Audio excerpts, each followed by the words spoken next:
ഇത്തവണത്തെ നിയമസഭാ തെരഞ്ഞെടുപ്പിൽ ശരിക്കും പറഞ്ഞു കഴിഞ്ഞാൽ എല്ലാവരും കേരളം മൊത്തം ഉറ്റുനോക്കുന്ന ഒരു മണ്ഡലമായിരിക്കും വയനാട് എന്ന് പറയുന്നത്. അല്ലെ, വയനാട്ടിൽ എന്ത് സംഭവിക്കും, വയനാട് എന്താവും അവസ്ഥ എന്നുള്ളത് നമുക്കെല്ലാവർക്കും അറിയാൻ ആഗ്രഹമുള്ള, നമ്മളെല്ലാം ആഗ്രഹിക്കുന്ന കാര്യമാണ്. എന്തായിരിക്കും അവിടെ സംഭവിക്കുക എന്ന് നമുക്കെല്ലാം അറിയാൻ പ്രത്യേകം ആഗ്രഹമുണ്ട്. കാരണം വയനാട് ദുരന്തം എല്ലാവരെയും എടുത്ത് മറിച്ചല്ല, എല്ലാവരും വേദനിപ്പിച്ച ഒരു സംഭവമാണ്. അപ്പം ഇത്തവണ അതായത് കൽപ്പറ്റയിൽ ടി സിദ്ദിഖ് തന്നെ മത്സരിക്കും എന്നുള്ള രീതിയിലുള്ള വാർത്തകളൊക്കെ വന്നു തുടങ്ങിയിട്ടുണ്ട്. അപ്പം എന്തായിരിക്കും വയനാടിൻ്റെ ഒരു മൊത്തത്തിലുള്ള നിയമസഭാ തെരഞ്ഞെടുപ്പുമായിട്ട് ബന്ധപ്പെട്ട് നമ്മൾ നോക്കുമ്പോൾ എന്തൊക്കെയായിരിക്കും അവിടെ സംഭവിക്കാൻ പോകുന്നത്? നമുക്ക് കൽപ്പറ്റയെ കുറിച്ച് കാര്യം അവിടെയാണ് സ്ഥാനാർത്ഥി ഏകദേശം തീരുമാനമായത്. അതായത് UDFന്റെ സ്ഥാനാർത്ഥിയുടെ കാര്യത്തിൽ തീരുമാനമായത്. കൽപ്പറ്റയെ സംബന്ധിച്ചിടത്തോളം കൽപ്പറ്റയുടെ ഒരു പ്രാധാന്യം, എൽസ്റ്റൺ എസ്റ്റേറ്റ് നിൽക്കുന്നത് കൽപ്പറ്റ ടൗണിനോട് ചേർന്നിട്ടാണ്. ആ എൽസ്റ്റൺ എസ്റ്റേറ്റിന്റെ പ്രാധാന്യം എന്താണെന്ന് ചോദിച്ചു കഴിഞ്ഞാൽ വയനാടുകാർക്ക് നന്നായിട്ട് അറിയാവുന്ന ഒരു കാര്യം, വയനാട്ടില് പിന്നെ ഈ പറയുന്ന ദുരിതം അനുഭവിക്കുന്നവർക്ക് ടൗൺഷിപ്പ് പദ്ധതി ഒരുങ്ങുന്നത് അവിടെയാണ്. അങ്ങനെ ഒരു പ്രാധാന്യം അവിടെ ഉണ്ട് വയനാടിനെ സംബന്ധിച്ച്, അല്ലെ കൽപ്പറ്റയെ സംബന്ധിച്ച് വലിയ പ്രാധാന്യം. അത് ഒരുപക്ഷെ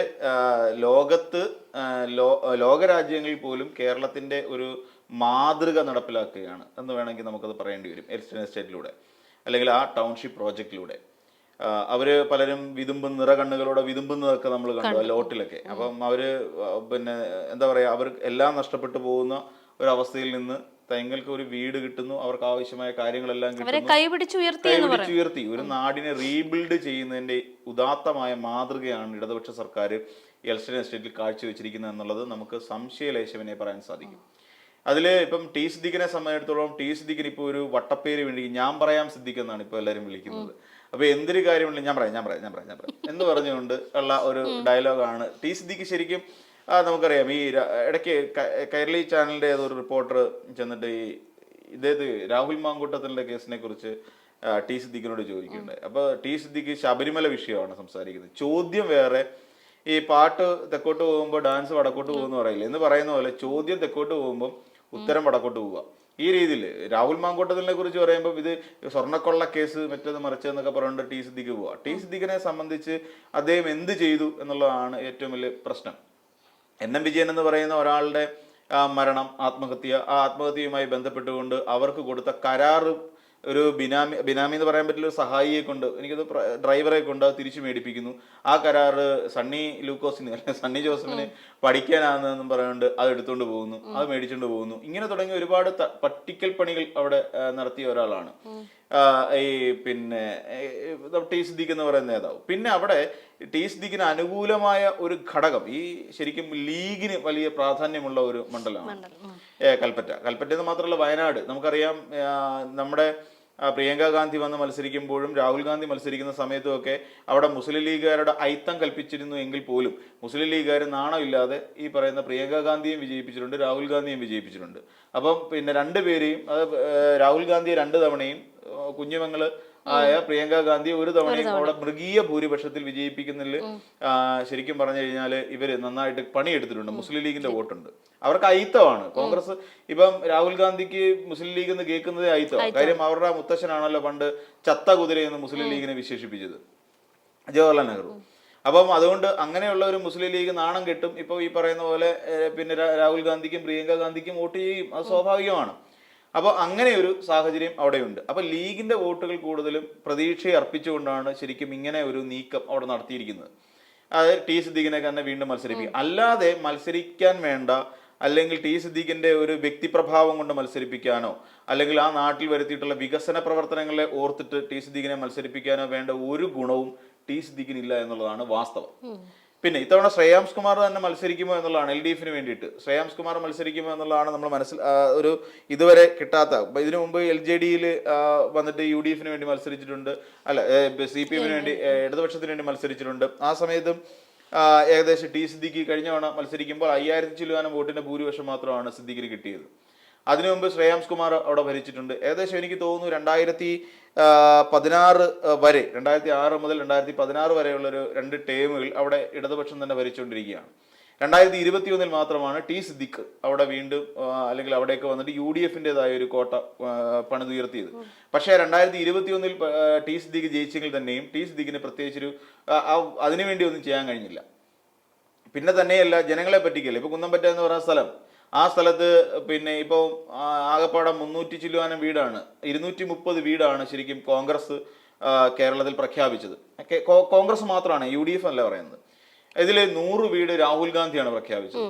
എന്നിട്ട് ഇപ്പോഴും ജനങ്ങളുടെ മുന്നിൽ ഇപ്പോഴും ഉള്ള ചോദ്യം, എവിടെ ആ 100 വീട്? രാഹുൽ ഗാന്ധിയുടെ 100 വീട് എവിടെ? സ്ഥലം ഏറ്റെടുത്തു. എന്നിട്ട് പിന്നെ യൂത്ത് കോൺഗ്രസിന്റെ 30 വീട് എവിടെയാ? 30 വീട്.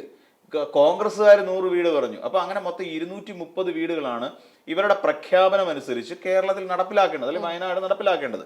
എന്നാൽ കുന്നംപറ്റ എന്ന് പറയുന്ന സ്ഥലത്ത് ഏറ്റെടുത്തിരിക്കുന്ന അവിടെ VD സതീശൻ, അവിടെ വാർത്തകൾ നമ്മൾ പരിശോധിക്കുമ്പോൾ VD സതീശൻ അവിടെ ചെന്ന് ഈ യാത്രയുമായി ബന്ധപ്പെട്ടുകൊണ്ട് VD സതീശൻ അവിടെ ചെന്നിട്ട് അത് സന്ദർശിച്ച് ഡയലോഗ് ഇട്ട് മടങ്ങി അടുത്ത ദിവസം തന്നെ അവിടെ കാട്ടാനയുടെ ആക്രമണം ഉണ്ടാവുകയും ഒരു തൊഴിലാളി കൊല്ലപ്പെടുകയൊക്കെ ചെയ്തു എന്നാണ് പറയപ്പെടുന്നത്.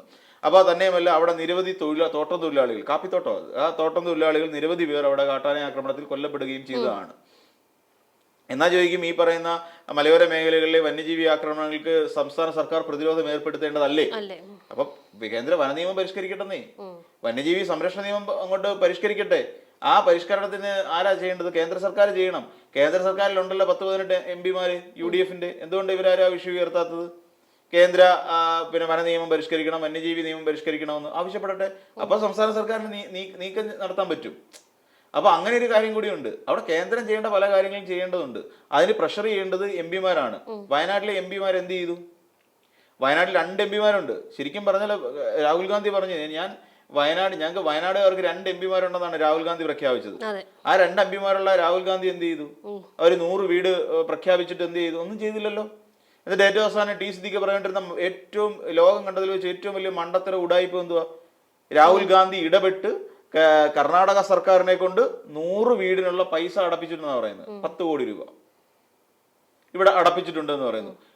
ഒരു സംസ്ഥാനത്ത് നിന്നുകൊണ്ട് ആ സംസ്ഥാന സർക്കാർ മറ്റൊരു ദുരിതം അനുഭവിക്കുന്ന തങ്ങളുടെ മറ്റൊരു സംസ്ഥാന സർക്കാരിനെ സഹായിക്കുന്നു. അത് രാഷ്ട്രീയമല്ല, അത് സിദ്ധരാമയ്യയുടെ കുടുംബ വീട്ടിൽ നിന്ന് എടുത്തുകൊണ്ട് വന്നോ അല്ലെങ്കിൽ DK ശിവകുമാറിന്റെ തറവാട്ടിൽ നിന്ന് അല്ലെങ്കിൽ ശ്രീധരൻ കിട്ടിയ തുകയൊന്നുമല്ല. DK ശിവകുമാർ സിദ്ധരാമയ്യും അവരുടെ കുടുംബ വീട്ടിൽ നിന്ന് ശ്രീധരൻ കിട്ടിയ തുകയിൽ നിന്ന് എടുത്തിട്ടല്ല ഇവിടെ കൊണ്ടുവന്ന് 100 വീടിനുള്ള പൈസ കൊടുത്തു എന്ന് പറയുന്നത്. അല്ല, രാഹുൽ ഗാന്ധി പറയുന്നത് കേട്ടിട്ട് എടുത്തു കൊടുക്കാൻ എന്തുവാ? രാഹുൽ ഗാന്ധിയാണ് അവിടെ ഇന്ത്യയുടെ പ്രധാനമന്ത്രി? അല്ല, വെറും ലോക്സഭ പ്രതിപക്ഷ നേതാവാണ്. ഇപ്പൊ തന്നെ അദ്ദേഹത്തിനെതിരെ വരുന്നുണ്ട്. ആ മണിശങ്കർ അയ്യർ പറഞ്ഞു, ഇങ്ങനെ എന്തിനാ ലോക്സഭയിൽ പ്രതിപക്ഷ നേതാവായിട്ട് വെച്ചേക്കുന്നതെന്ന്. ഒരു പ്രയോജനമില്ലാത്ത പ്രതിപക്ഷ നേതാവ് അതാണ് രാഹുൽ ഗാന്ധി. പകരം മമതാ ബാനർജിയോ അല്ലെങ്കിൽ അവരെ സപ്പോർട്ട് ചെയ്യുന്ന ആരെങ്കിലും കൊണ്ടിരുത്താനാണ് പറയുന്നത്. തന്റെ ഇടമില്ലാത്തവരെ പ്രതിപക്ഷ നേതൃത്വ സ്ഥാനത്ത് ഇരുത്തേണ്ട ആവശ്യം എന്തിനിരുത്തുന്നു എന്നൊരു ചോദ്യമുണ്ട്. അതോടൊപ്പം തന്നെ പ്രിയങ്ക ഗാന്ധി ഇപ്പൊ നിലവിൽ MP, റെക്കോർഡിക്കലി MP ആരാണ്? പ്രിയങ്ക ഗാന്ധിയാണ്. എന്ത് ചെയ്തു പ്രിയങ്ക ഗാന്ധി? മരത്തിലെ ആണിയടിച്ച് തൂക്കാൻ വേണ്ടി കലണ്ടർ കൊണ്ട് കൊടുത്തു. അല്ലാതെ വേറെ എന്താ പ്രിയങ്ക ഗാന്ധി അവർക്ക് വേണ്ടി, വയനാടുകാർക്ക് വേണ്ടി ചെയ്തു? അന്വേഷിക്കുന്നുണ്ടോ? ഒന്നുമില്ല. ഇപ്പൊ ഈ പറയുന്ന വേറൊരു കാര്യം കൂടിയുണ്ട്. പുതിയുഗ യാത്ര എന്ന് പറയുന്ന യാത്ര ഇവിടേക്ക് എത്തി, വയനാട്ടിലേക്ക് എത്തി. വയനാട്ടിൽ MP സ്വാഭാവികമായിട്ട് ഉണ്ടാവേണ്ടതാണ്. ഇവിടെ പിന്നെ വടകരയിൽ നടക്കുന്ന, കുറ്റ്യാടി നടക്കുന്ന സമയത്ത് കഴുത്തിന് പിടിച്ച് തള്ളാൻ വേണ്ടിയിട്ടെങ്കിലും അവിടുത്തെ MP ഉണ്ടായിരുന്നു, ഷാഫി പറമ്പിൽ ഉണ്ടായിരുന്നു, ഇല്ലേ? അങ്ങനെ പോലും ഒരു MP അവിടെ വന്നില്ല. എവിടെ? പിന്നെ പുതിയ യാത്ര വയനാട്. അപ്പം എന്താണ് ശരിക്കും വയനാട്ടിലെ ജനങ്ങളെ ഇത്ര അങ്ങോട്ട് പറ്റിച്ച വേറൊരു രാഷ്ട്രീയ പാർട്ടി ഇല്ലെന്ന് പറയേണ്ടി വരും. ഞങ്ങൾ 230 വീട് തരാമെന്ന് പറയുന്നു. ഏറ്റവും ഒടുവിൽ ഇപ്പൊ 50 വീടുകളായി ചുരുങ്ങി. നമ്മൾ മനസ്സിലാക്കേണ്ട ഒരു കാര്യം അതാ. അതായത് 3 ഏക്കർ സ്ഥലമേ ഉള്ളൂ, 3.5 ഏക്കർ സ്ഥലമേ ഉള്ളൂ. ഈ 3.5 ഏക്കർ സ്ഥലത്ത് 50 വീടുകൾ വെക്കാനേ പറ്റൂ. കണക്ക് പ്രകാരം നോക്കുകയാണെങ്കിൽ ഒരാൾക്കൊരു 7 സെന്റ് സ്ഥലമെങ്കിലും വേണ്ടേ? പോട്ടെ, ഒരു 3 സെന്റ് സ്ഥലമാണെങ്കിൽ തന്നെ 100 വീട് അവിടെ വെക്കാൻ പറ്റൂ. 3 സെന്റിൽ എന്ത് വീട് വെക്കാനാ? റോഡ് വേണ്ടേ ഇവർക്ക്? പിന്നെ സീവേജ് പ്ലാന്റ് വന്നില്ലെങ്കിലും അവർക്ക് ഡ്രെയിനേജ് സംവിധാനം വേണ്ടേ? ഡ്രെയിനേജ് സംവിധാനം വേണം, കുടിവെള്ളം എത്തിക്കണം, വൈദ്യുതീകരിക്കണം. അപ്പൊ ഇതിനൊക്കെ വേണ്ടിയിട്ട് സ്പേസുകൾ ആവശ്യമാണ്. അവിടെ ഓരോ വീട്ടിലേക്കും ഈ പറയുന്ന ഇടവഴികൾ പോരല്ലോ. അവിടേക്ക് അവർക്ക് കാറുണ്ടെങ്കിൽ കാറിന് ആക്സസിബിലിറ്റി ഉള്ള രീതിയിൽ വേണം. പിന്നെ തന്നെയല്ലേ നിർമ്മാണ പ്രവർത്തനം നടക്കുന്ന സമയത്ത് ഈ 100 ഏക്കറിലേക്ക് പിന്നെ നിർമ്മാണ സാമഗ്രികൾ എത്തിക്കാൻ വേണ്ടിയിട്ട് റോഡ് സൗകര്യം വേണ്ടേ? ഒരു ലോറി കയറി വരുന്ന റോഡ് സൗകര്യം ഉണ്ടാവണം. അപ്പൊ അങ്ങനെ കൂടെ നോക്കിക്കഴിയുമ്പോൾ എത്ര സെന്റ് ഒരു വീട് വെക്കാൻ വേണ്ടി വരും? 100 വീട് അവർ വെക്കുകയാണെങ്കിൽ. ഇപ്പൊ ഫലത്തിൽ അവർ കുറച്ചിട്ട് അവരിപ്പോ 50 വീടാക്കി. ഒന്നാം ഘട്ടം അതിപ്പോ പൂർത്തിയാവും ഇല്ല 6 മാസത്തിനകം. 6 മാസം. ഇന്ന് പിന്നെ എനിക്ക് തോന്നുന്നു അത് കല്ലിടിയിലൊക്കെ പ്രഖ്യാപിച്ച ഡേറ്റ് ആണ് 26 ഫെബ്രുവരി മാസം 26. നേരത്തെ ഒരു ഡിസംബർ 28 കൊണ്ടുണ്ടായിരുന്നു. അതൊക്കെ ഉണ്ടായിരുന്നു. ഡിസംബർ ഉണ്ടായിരുന്നു, ഒക്ടോബർ ഉണ്ടായിരുന്നു, പിന്നെ എനിക്ക് തോന്നുന്നു ജൂലൈ ഓഗസ്റ്റ് ഉണ്ടായിരുന്നു. അതങ്ങനെ ഉണ്ട്, ഒരുപാടുണ്ടായിരുന്നു. ഈ പറയുന്ന രാഹുൽ ഗാന്ധി എല്ലാ മാസവും ഉണ്ടല്ലോ, എല്ലാ മാസം 20 ഉണ്ടല്ലോ. അപ്പം ഇവര് വന്നിട്ട് പിന്നെ പ്രഖ്യാപനം നടത്തിയ എന്താ, രാഹുൽ ഗാന്ധി വരും, അന്ന് രാഹുൽ ഗാന്ധി 100 വീടിന്റെ പൈസ കൈമാറും KPCCക്ക്. ആ 100 വീടിന്റെ പൈസ കൈമാറിയിട്ട് രാഹുൽ ഗാന്ധി വന്ന് തറക്കല്ലിടും. അപ്പം യൂത്ത് കോൺഗ്രസും പൈസ കൊടുക്കും. യൂത്ത് കോൺഗ്രസും ജനങ്ങളെ പറ്റിച്ചു. ഇവിടെ ഉത്തരവാദിത്തപ്പെട്ട ഒരു രാഷ്ട്രീയ പാർട്ടി എന്നുള്ള നിലയിൽ നിന്നുകൊണ്ട് ജനങ്ങളുടെ കയ്യിൽ നിന്ന് പിരിച്ച കാശിനെ കുറിച്ച് വ്യക്തമായി ജനങ്ങളെ അറിയിക്കേണ്ട ഒരു ബാധ്യത ഈ സർക്കാരിനുണ്ട്. ഇതിന് ഡോക്യുമെന്റ് പോലും ഇല്ല. പ്ലാൻ ഉണ്ടോ അതും അറിയില്ല. ഒരു വീട് വെക്കാൻ പോകുന്നതിന് എന്താണ് പ്ലാനിങ്? അവിടെ ഏതെങ്കിലും ഒരു ഇപ്പൊ പിന്നെ ഒരു ബ്ലൂ പ്രിന്റ് വേണ്ടേ? ഇപ്പൊ ബ്ലൂ പ്രിന്റ് എന്ന് കേൾക്കുമ്പോൾ ചിരിയാ. കാര്യം ഇയാള് VV രാജേഷ് കാരണം ബ്ലൂ പ്രിന്റ് എന്ന് കേൾക്കുന്ന ഇപ്പൊ ചിരി വരുന്ന കാര്യം. ഇപ്പം പ്രധാനമന്ത്രി കൊണ്ട് കൊടുക്കുമെന്ന് പറയാൻ ബ്ലൂ പ്രിന്റ് അന്വേഷിച്ചിരിക്കുകയാണ് അവിടെ VV രാജേഷ് തിരുവനന്തപുരം നഗരസഭയിൽ. അത് പോട്ടെ. അപ്പൊ ഇതിന്റെ ഒരു ബ്ലൂ പ്രിന്റ് വേണം. ഒരു പ്രോപ്പർട്ടി എടുത്ത് അവിടെ വീട് വെക്കാൻ ഉദ്ദേശിക്കുന്ന വീടിന്റെ ഡിസൈനിങ് ഉണ്ടാവണം. എങ്ങനെയൊക്കെയാണ് ഡിസൈനിങ് വരേണ്ടത്, അവർ കുടിവെള്ളം എങ്ങനെയാണ് എത്തിക്കേണ്ടത്, ഒരുപാട് കാര്യങ്ങൾ ചെയ്യാനുണ്ട്. വെറുതെ ഒരു തറക്കല്ലിട്ടിട്ട് കാര്യമുണ്ടോ? പണ്ട് ഉമ്മൻചാണ്ടി കാണിച്ചിരുന്ന അതേ പരിപാടി ഇത് തന്നെയാണ്. ആവശ്യമില്ലാത്തതെല്ലാം പോയി തറക്കല്ലിട്ടിട്ട് ഈ തറക്കല്ല് കിളിക്കത്തുമില്ല. ഇത് ഈ കല്ലിന് കിളിക്കാനുള്ള ശേഷി ഉണ്ടായിരുന്നെങ്കിൽ ഇതൊരു പക്ഷേ ഇവിടുത്തെ പിന്നെ സഖ്യപർവ്വതത്തെക്കാൾ വലിയ പർവ്വതമായി മാറിയേനെ. സത്യം. അത്രയും വലിയൊരു പർവ്വതം ഈ കേരളത്തിന്റെ വിവിധ ഭാഗങ്ങളിൽ ഉണ്ടായേനെ. കേരളം അങ്ങനെ 2 തട്ടായി മാറിയേനെ. ഓൾറെഡി ഒരു സഖ്യപർവ്വതം കിഴക്കേ അറ്റത്തുണ്ട് എന്ന് പറയുന്നതിൽ ഇടയ്ക്ക് വേറൊരു സഖ്യപർവ്വതം കൂടെ, അതായത് ഈ ഉമ്മൻചാണ്ടിയിട്ട കല്ല് കിളിച്ചുണ്ടായ സഖ്യപർവ്വതം വേറൊരെണ്ണം ഉണ്ടായേനെ. സഖ്യപർവ്വതം 2 എന്നൊക്കെ പേരിട്ടിട്ട്, അല്ലെങ്കിൽ UDF സഖ്യപർവ്വതം എന്നൊരു പേരൊക്കെ ഇട്ട് കൊടുക്കേണ്ടി വന്നേനെ. അപ്പൊ അന്ന് കോൺഗ്രസ്സുകാർ പറയും അതിന് ഉമ്മൻചാണ്ടിയുടെ പേരുണ്ടെന്ന് പറയും. അങ്ങനെയുള്ള ആൾക്കാരാണല്ലോ. അപ്പൊ അങ്ങനെ വന്നേനെ. അപ്പം ആ ലെവലിൽ നോക്കുവാണെങ്കിൽ പുതിയൊരു തറക്കല്ലിടിയിൽ നാടകത്തിന് വേണ്ടിയിട്ട് വേദി ഒരുക്കുകയാണ് ശരിക്കും ഇവർ ചെയ്തുകൊണ്ടിരിക്കുന്നതെന്ന് നമുക്ക് പറയേണ്ടി വരും. സംഗതി സിമ്പിൾ ആണ്. അപ്പം ഈ ജനങ്ങൾ ഇത് വിശ്വസിക്കണം. വയനാടുകാർ ഇത് വിശ്വസിക്കണം. ഇത് വിശ്വസിച്ചുകൊണ്ട് വോട്ട് ചെയ്യണം. ഇപ്പൊ നമ്മൾ മനസ്സിലാക്കണം, കൽപ്പറ്റക്കാരെ സംബന്ധിച്ചിടത്തോളം അവരുടെ മുന്നിൽ ഒരു തെളിവുണ്ട്. അതായത് LDF സർക്കാർ അവർക്ക് നടപ്പിലാക്കി കൊടുത്ത ടൗൺഷിപ്പ് എന്ന് പറയുന്ന ഒരു പ്രോജക്റ്റ് അവരുടെ മുന്നിൽ കൺതുറന്നുകളെ തലയുയർത്തി നിൽക്കുന്നു. മുസ്ലിം ലീഗുകാർ വെച്ചു കൊടുത്ത വീടും അവിടെ നിൽക്കുന്നു. മുസ്ലിം ലീഗ് വീട് വെച്ചെടുക്കാനുള്ള കാരണം ഏകദേശം മനസ്സിലായി കാണുമല്ലോ. അവിടെ മുസ്ലിംസിന് പ്രാധാന്യമുള്ള, ലീഗുകാർക്ക് പ്രാധാന്യമുള്ള ഒരു പ്രദേശമായതുകൊണ്ട് അവർ വെച്ചു കൊടുക്കും. ഈ പറയുന്ന ടി സിദ്ദിഖ് ഇങ്ങനെ അതുകൊണ്ടാണ് ടി സിദ്ദിഖിനെ വീണ്ടും ഇട്ടിരിക്കുക. ടി സിദ്ദിഖ് അതോടൊപ്പം തന്നെ ഇപ്പം പാർട്ടി പ്ലാൻ ചെയ്യുന്നത് ശ്രേയാംസ് കുമാറിനെ തൽക്കാലത്തേക്ക് മാറ്റി നിർത്തിക്കൊണ്ട് ജുനൈദ് കൈപ്പാണി എന്ന് പറയുന്ന ഒരു CPM നേതാവിനെ നേരിട്ട് അവിടെ മത്സരിപ്പിക്കുക. അവിടുത്തെ MLA മതി. ഇപ്പൊ ഓൾറെഡി ഓർക്കേളു എന്ന് പറഞ്ഞിട്ട് ഒരാള് പിന്നെ മാനന്തവാടിയിൽ നിന്ന് മന്ത്രിയായിട്ട് നിലവിലുണ്ട്. അത് പട്ടികജാതി വികസന അതുമായിട്ട് ബന്ധപ്പെട്ടുകൊണ്ടുള്ള SC/ST വകുപ്പിൽ അദ്ദേഹം മന്ത്രിയാണ്. പിന്നെ ആകൾ സുൽത്താൻ ബത്തേരി MLA അദ്ദേഹം ഇതാണല്ലോ, ഇതും പിന്നെ UDF-ൻ്റെതാണ്. അപ്പൊ UDF-ൻ്റെത് 2 പേരും LDF-ന് ഒരാളുമാണ് ശരിക്കും വയനാട്ടിൽ നിന്നുള്ള MLA-മാരെന്ന് പറഞ്ഞാൽ. അതിൽ 2 പേരും ഈ പറയുന്ന കുപ്രസിദ്ധി ആർജിച്ച ആൾക്കാരാണ്. ടി സിദ്ദിഖ് കുപ്രസിദ്ധിയാ. പണ്ട് വോട്ട് അടിച്ച് ഇവിടെ ഡെസർട്ട് ക്യാമ്പിലേക്ക് കിടന്ന് ഡാൻസ് ചെയ്തതിന്റെ ഒക്കെ ദൃശ്യങ്ങളൊക്കെ പണ്ട് മുതലേ ടി സിദ്ദിഖിന്റെ ആയിട്ട് പുറപ്പെടുന്നുണ്ട്.